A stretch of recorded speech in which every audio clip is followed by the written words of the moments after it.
Los expertos en la materia llegan hasta tus oídos.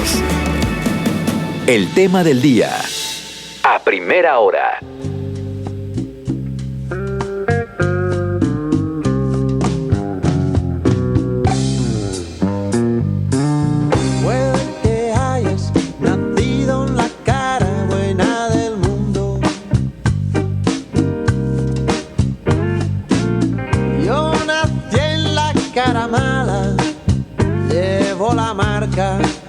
Del lado oscuro y no me sonrojo si te digo que... Esta canción, El lado oscuro, es Jarabe de Palo, quien fuera liderado esta gran banda española por Pau Donés.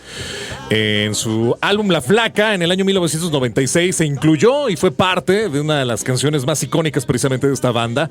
Pau Donés falleció de cáncer colon rectal. Fue diagnosticado por esta enfermedad desde el año 2015 y el 9 de junio del año 2020, en plena pandemia de COVID, cuando recién estaba en pleno a la edad de 53 años, nos deja de este plano y evidentemente, bueno, pues deja todo un legado musical y hasta el último de sus momentos activo. Y su psique, evidentemente, bueno, era ya en un enfoque de aceptación al respecto de lo que estaba pasando. Y obviamente, bueno, pues esto también es una huella que perdurará a lo largo de trascendencia. Y queremos estar platicando precisamente en esta mesa, y como hemos venido escuchando con todas estas canciones, con todos estos artistas que han padecido, algunos han sobrevivido y otros más, y cómo ha cambiado su vida al respecto, cómo es que también fueron acompañados, y es cómo también la manera en que fueron pues llevado con su psique, con su narrativa para la aceptación, para este duelo que tuvieron que estar llevando. Pablo Lorenzo García, maestro, de nueva cuenta acá con nosotros. Muchísimas gracias y qué gusto en esta mesa estés de nueva cuenta. No, gracias a ustedes, Mari, gracias, Juanjo, con nuestros queridos radioescuchas, con un tema que de repente habría que sacarle más jugo en esto, porque es un tema muy real, pero es un tema a veces duro, ¿no? Pero obviamente hay que enfrentarlo. Y pues vamos a ponerlo, ¿no? Así de plano, la mente, ¿cómo reacciona ante una de estas noticias, ¿no? De arranque, creo que es lo que podríamos estar como poniendo sobre la mesa. El momento en el que, bueno, muchos de nosotros no tenemos como el cuidado, la aceptación, no queremos así de que, híjole, tengo este dolorcito, pero no quiero ir porque me vayan a decir que una operación, porque vaya a ser algo ahí de la apéndice, porque vaya a ser algo ahí que traigo en los riñones, y nos vamos y vamos prolongando. Cuando esto, incluso dentro del estereotipo y del general de esta conciencia colectiva, pues para muchos hablar de cáncer es sinónimo de muerte. Y aquí esto que acabas de decir es muy, muy importante, porque precisamente impera más el miedo de lo que pueda ocurrir que mi intención de poder realmente sanar o tener a tiempo un tratamiento adecuado. Y entonces, por miedo a que me digan que algo tengo malo, obviamente dejo de acudir a un médico y dejo de poder sobrevivir y sanar esa parte, ¿no? Y eso es más frecuente en el hombre que en la mujer. Okay. Gracias a Dios, obviamente, la mujer cada vez más sana y sobrevive del cáncer de mama, porque hace la atención a tiempo, hace obviamente su revisión a tiempo, va al oncólogo a tiempo, y entonces cuando lo detectamos en una de las primeras etapas, obviamente puede sanarse, pero el resto es el miedo. Y obviamente, claro, la gente llega, sí, me acaban de diagnosticar cáncer, me voy a morir. Y entonces esta pregunta dices, oye, esa pregunta es muy sencilla. Sí, no sé si de cáncer y no sé en cuánto tiempo, pero de que te vas a morir, sí. Pero entonces viene una segunda condición que no quiero tocarla tanto, que es el desconocimiento del morir.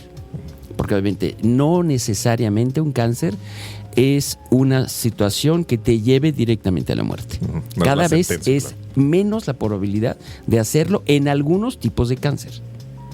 Obviamente no en todos, ¿no?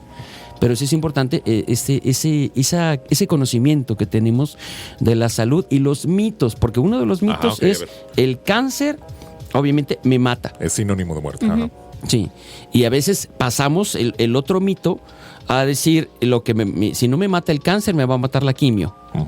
Y entonces le tenemos miedo al tratamiento. Cuando ya hay 5 tipos de quimios distintas, hay muchas opciones posibles para poder superar esto, siempre y cuando lo hayamos detectado a tiempo y se haya trabajado. Esto, ¿cómo afecta pues también el proceso, ¿no? En el que uno va sanando, en el que uno va saliendo adelante? Está comprobadísimo, ¿no? Que cuando tú tienes un pensamiento positivo respecto a una situación, vas generando situaciones que van favoreciendo, ¿no? Los resultados que tú quieres. Pero pues si desde el primer momento en que te dicen, oye, tienes cáncer, estás en determinada etapa, sigue este tratamiento, tú tienes en la mente que te vas a morir, pues entonces eso es lo que va a suceder al final, ¿no? ¿Cuál es la importancia de tener precisamente esta salud mental y esta convicción de querer salir adelante? Qué bueno que lo mencionas, Mari, porque a partir del año pasado o antepasado, poco después de la pandemia, la Organización Mundial de la Salud y el sector salud han recurrido a invitar, no obligar, que los oncólogos que diagnostiquen cáncer recomienden al mismo tiempo que el paciente tome psicoterapia oncológica. Y obviamente un especialista en psicoterapia oncológica va a trabajar todos los efectos emocionales que pueden rebasar, porque de lo contrario la ansiedad, la angustia, el pánico nos puede llevar a que los tratamientos no funcionen adecuadamente porque tú lo estás resistiendo. Estás frenando muchas de las cosas. Y obviamente la psicoterapia es entender cómo voy a hacer el acompañamiento. Una de las cosas muy importantes que va respecto de tu pregunta es que construyamos redes de apoyo. Redes de apoyo en el mismo nivel. Y obviamente porque a veces están más angustiados los familiares que el propio paciente. Entonces, pues no ayudamos unos a los otros. Entonces, esta parte fundamental es entender que el cáncer no es una batalla que hay que vencer, no es una guerra que hay que ganar.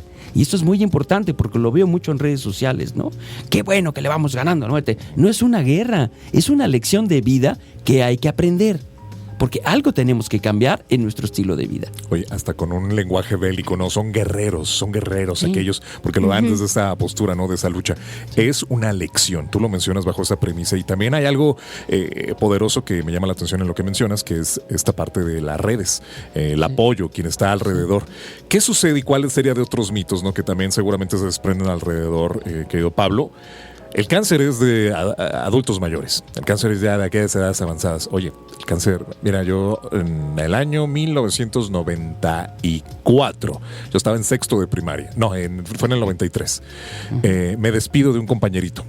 Me acuerdo, así, estábamos los últimos que llegaban, y el siguiente ciclo escolar, ya para llegar a sexto, ya no está. De pronto ya no está.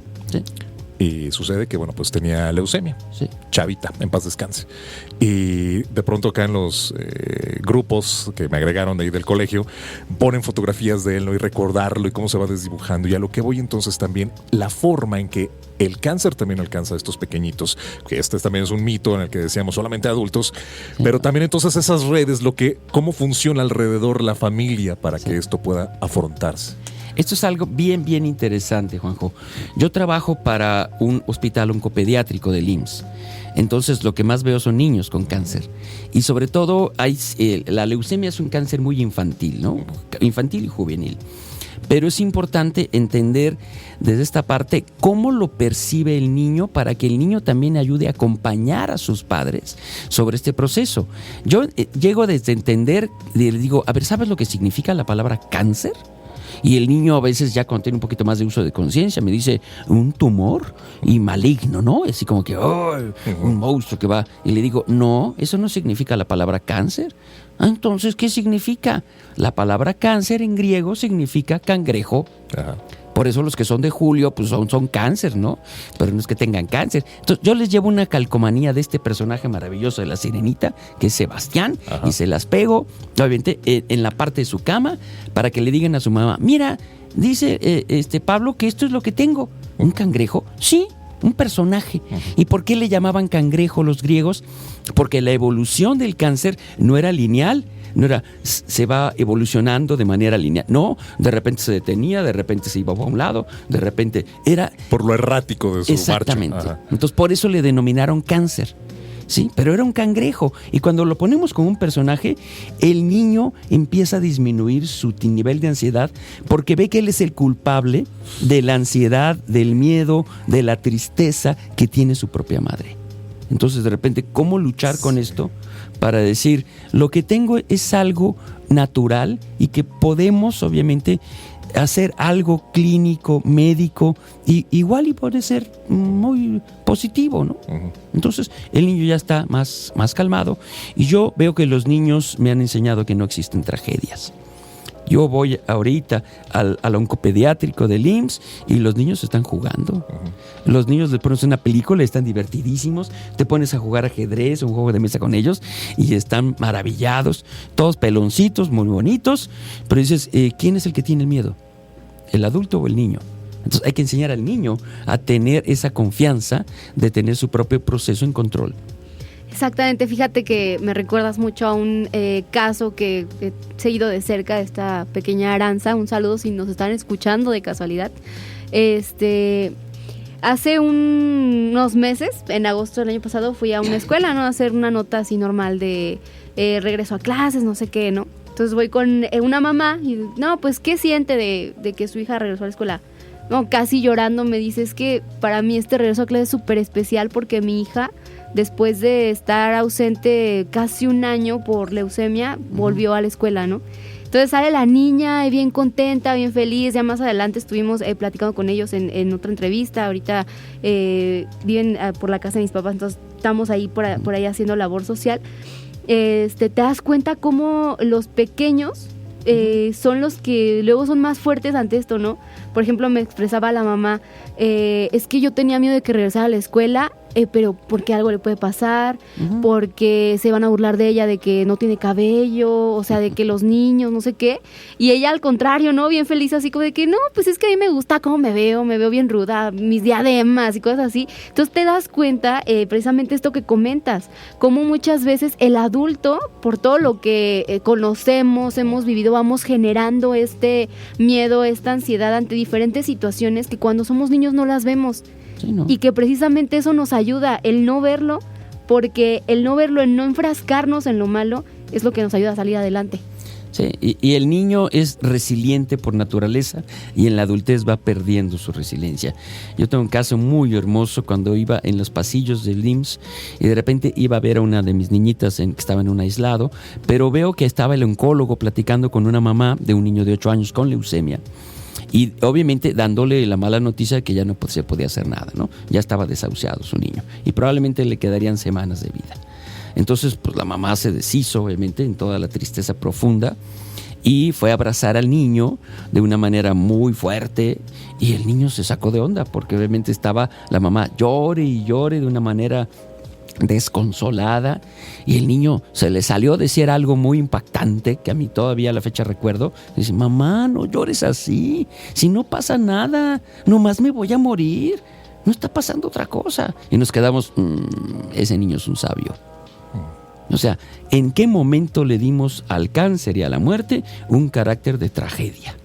Entonces el problema es que tenemos unas relaciones de mucha codependencia y de mucha necesidad. Entonces también desde ahí tenemos que cambiar esto. Entonces el cáncer sí es una lección.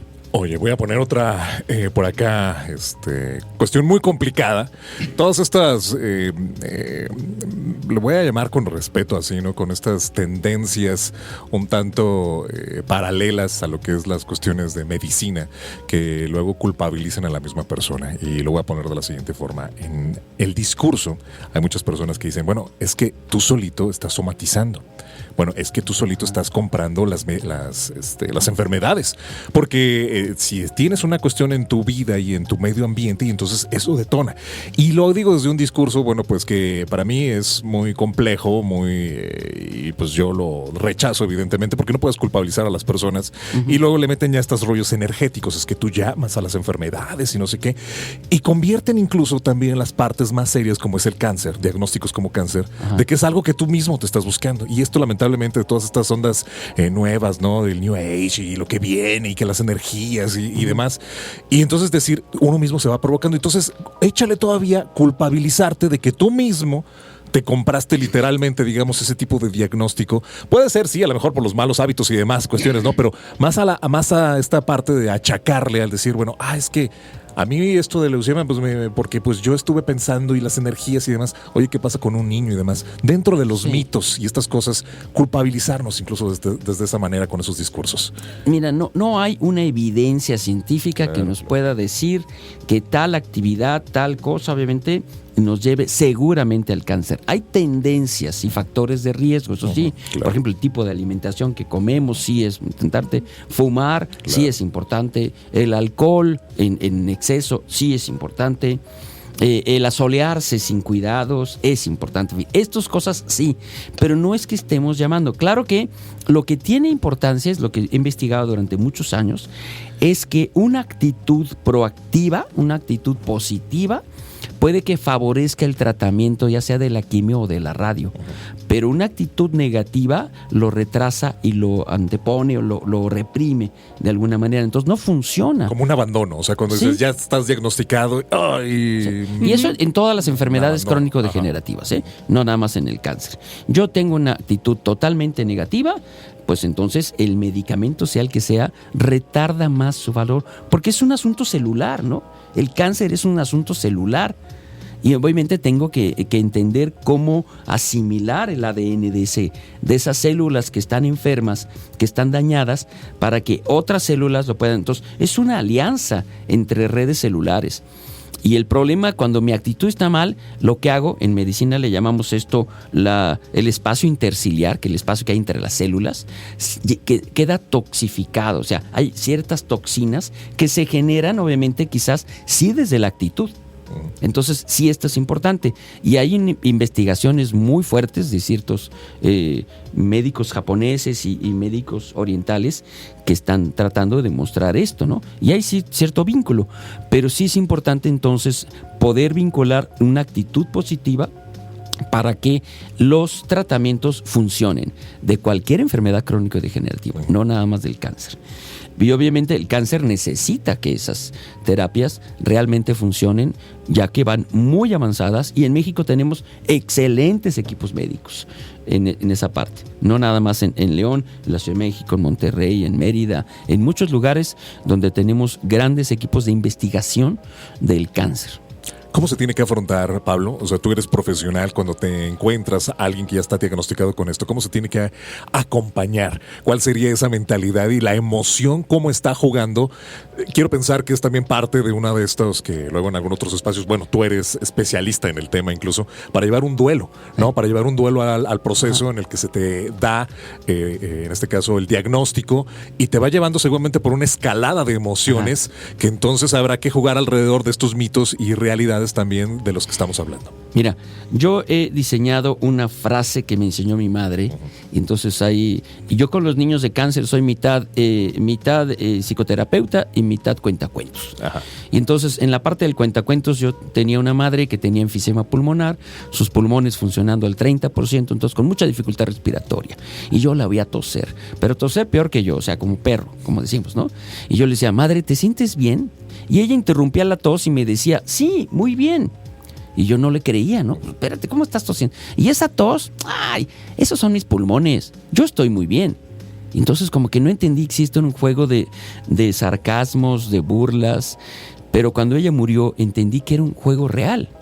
Ella jugaba a decidir con su actitud qué era lo que necesitaba. Y era algo que había hecho Víctor Frank en la Segunda Guerra Mundial. Entonces decir, no estaba tan errada mi madre en esto. Entonces diseñé una frase para mis pequeñitos que le digo, tú no estás enfermo, lo único que tienes es cáncer. Y cuando decimos esto, es decir, no te apropies el sistema para decir, yo soy cáncer, ¿no? Es como lo dices quizás de diabético, yo soy diabético. No, tú eres Mari, probablemente puedas padecer diabetes, pero no eres diabética. Tú no eres en la identidad lo que crees tener como enfermedad. Entonces, la enfermedad no te posesiona como una virtud de identidad. No, yo soy Pablo y probablemente tengo esto, ¿no? Yo puedo decir, yo soy Pablo y tengo EPOC, pero yo no soy EPOC. Claro. Entonces, esta es una función. Cuando la paciente con cáncer puede entender esto, entonces su actitud cambia. Oye, y por ejemplo eso que mencionas, ¿no? Al entender esto y cambiar actitudes, también de esta forma se van eliminando tabúes, que incluso pueden llegar a salvar vidas. Esto porque algunos tipos de cáncer, por ejemplo el cáncer de mama en las mujeres, se heredan. Entonces, si existe un tabú en tu casa, no sé, de que tu abuela tuvo cáncer de mama, pero por vergüenza, por algo no lo decía, y no lo dijo, y tu mamá también tuvo cáncer de mama y por la misma razón no te lo dijo, entonces pues tú de cierta forma no tienes ese antecedente que, sabiendo que lo tienes, incluso puedes empezar con revisiones más tempranas, con medicamentos más tempranos para evitar el desarrollo precisamente de este cáncer. Y entonces es de esa forma como este cambio de mentalidad afecta en tu día a día y dices, bueno, si elimino esta mentalidad, elimino este tabú, incluso puedo salvarle la vida a la próxima generación, hablando de la enfermedad como es, hablando del padecimiento como es, y para que ellos puedan tomar cartas en el asunto y no simplemente ocultarlo. Aquí acabas de darle el clavo a una condición muy importante, que es el cáncer es una condición de salud transgeneracional, lo que no es lo mismo de que sea genética. Hay un factor genético en tu genoma, claro que sí, pero no es tan grande como el factor transgeneracional, porque luego caemos en algo que en psicología le llamamos alianzas patológicas, en donde mi alianza inconsciente es enfermarme de lo mismo que se enfermó mamá y así tener una alianza desde su patología. Entonces yo te puedo comprender mejor porque padecemos la misma enfermedad, nos vamos a morir de lo mismo. Entonces dices, caray, si mamá murió, ¿yo me tengo que morir de lo mismo? Y vemos que hay 4 generaciones que han tenido cáncer de mama o cáncer cervicouterino, pero por distintas fases, pero de repente llegamos por otros medios, ¿no? Por otros caminos. Entonces decir, ¿y por qué no decides mejor honrar a tu madre desde tu salud y tu felicidad y no desde su cáncer? Entonces es importante que no creemos, para eso es la psicoterapia oncológica, para eliminar las alianzas patológicas que podemos hacer y entonces asumir el reto de mi madre y no la pérdida de mi madre producto del cáncer. Entonces aquí hay una parte bien interesante que poder hacer desde la parte de salud y de salud emocional también. Oye, basados en esto que nos estás mencionando y el acompañamiento, ¿cómo llega un tercero?